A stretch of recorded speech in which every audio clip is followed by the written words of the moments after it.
De-dollarization, the case for gold. Brought to you by Oxford Gold Group. I do continue to believe that there's a path to a soft or a softish landing. I do believe that. And the definition of a softish landing is what? Unemployment goes up a little, but we don't have a recession? Yeah, unemployment goes up, but it's not a hard landing. It's not a severe recession.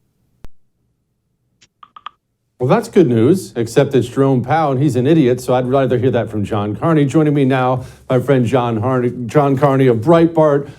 John, okay, a soft landing. Is it possible? Are we going to have a soft landing? I don't think it is possible. I think that what we're seeing is, I know it's terrible news. I'd like to tell you, yeah, everything will be fine, Jesse. Don't worry about it. Unfortunately, that's what a communist would do. You just make up what the economics is going to be and don't pay attention to reality. But the problem is inflation is stubbornly high.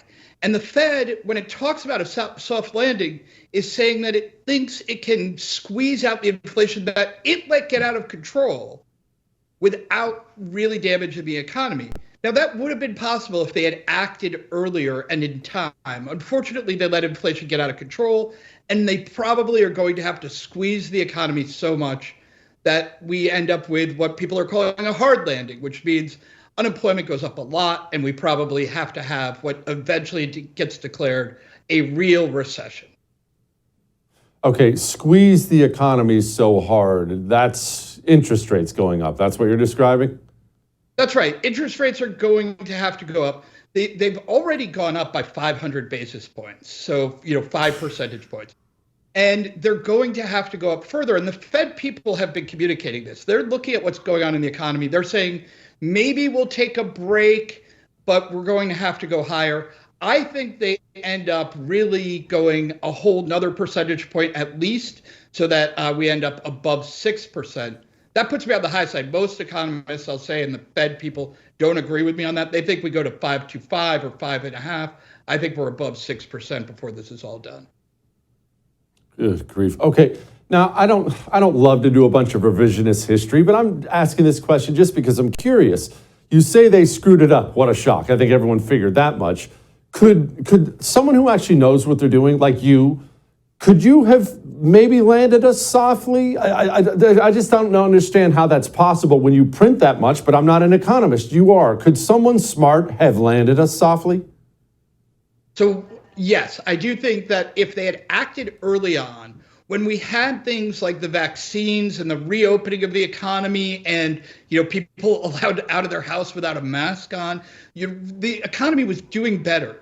So a better managed economy would not have done the American Rescue Act, which pumped another $1.9 trillion of stimulus into the economy, and you would have started to raise rates above the zero level they had been at earlier on. That would have kept inflation from getting up out of control as it did last summer, and it would have been easier to bring it down back towards 2%. Unfortunately, once inflation gets very high, it starts to spread throughout the economy and becomes harder to bring down. So I do think, and this isn't just revisionist history, I was critical of them saying inflation was just going to be transitory and go away while it was happening. And I was critical of the American Rescue Act as well. I thought they shouldn't have spent that much money and the Fed needed to act earlier. And it wasn't just me, of course. There were other, including liberal economists, who said this is going to cause too much inflation. If they hadn't let it get out of control, we wouldn't be in the position where we're probably going to have not a severe recession, but not a tiny little light one that you barely notice. Tell me about the jobs market. What's the labor market right now?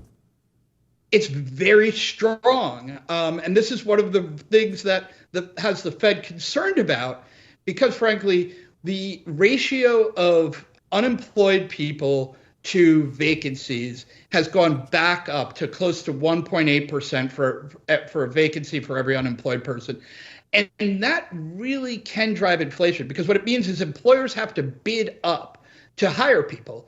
Those people aren't necessarily more productive, so you're not getting more out of the economy, but you're having wages go up. That means people have more they can spend on goods and services. And when they have more they can spend on goods and services, that pushes up prices. So this tight labor market is probably going to push inflation higher, which means that the Fed has to act harder. We just got 10.1 million was the number of job openings. We haven't had that many since January. A lot of people thought it was on a trajectory downhill. It's not. It looks like it's climbing again. And so I think we're going to continue to see this high pressure in the labor market. Okay, help me understand then why exactly would why would you hire anybody at all if they're facing this market? I mean, hiring additional people, because I hear about these major corporations, Microsoft, Amazon, laying off thousands. Are corporations doing hiring right now? So no, they are hiring. We're going to find out exactly how much they're hiring soon. One of the things I would say is that they are hiring. Those layoffs came from a sector, the tech sector, Silicon Valley, that really went crazy with hiring during the pandemic. They saw demand for their, online services explode higher.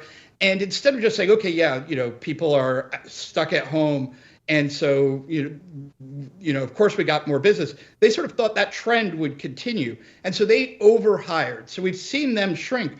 But frankly, that's a tiny sector of the economy.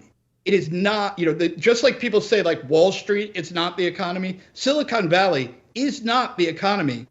And what we're seeing is a lot of businesses, particularly retail, particularly leisure and hospitality businesses, hiring a lot of people.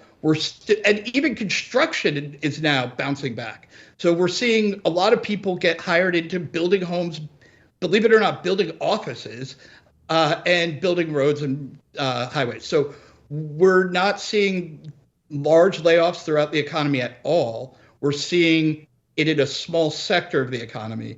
And so until that gets bigger, or at least until hiring slows down a lot, we're not going to see much relief from inflation. Building offices, half the office buildings in New York City are empty. Why are they building offices?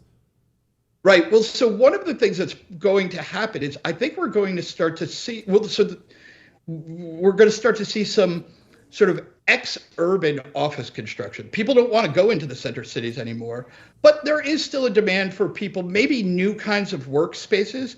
So instead of, an office where everybody gets a desk or everybody gets their own separate cubicle, maybe you build things that are actually custom built for people who come in 2 or 3 days a week rather than 5 days a week like we used to have. For too long, we've been led to believe that communism is a thing of the past. But the truth is, communism is alive. It's here, and it's infiltrating every aspect of American life. Introducing the Anti-Communist Manifesto by Jesse Kelly, the practical guide for patriots ready to defend our nation from its most dangerous enemy. Discover the shocking extent of communist infiltration in our education system, their alliance with American corporations, and the twisted truth behind environmentalism. This eye-opening book exposes the true face of communism and empowers you to fight back. Join the fight for freedom. Pre-order your copy of the Anti-Communist Manifesto today by going to jessekellybook.com.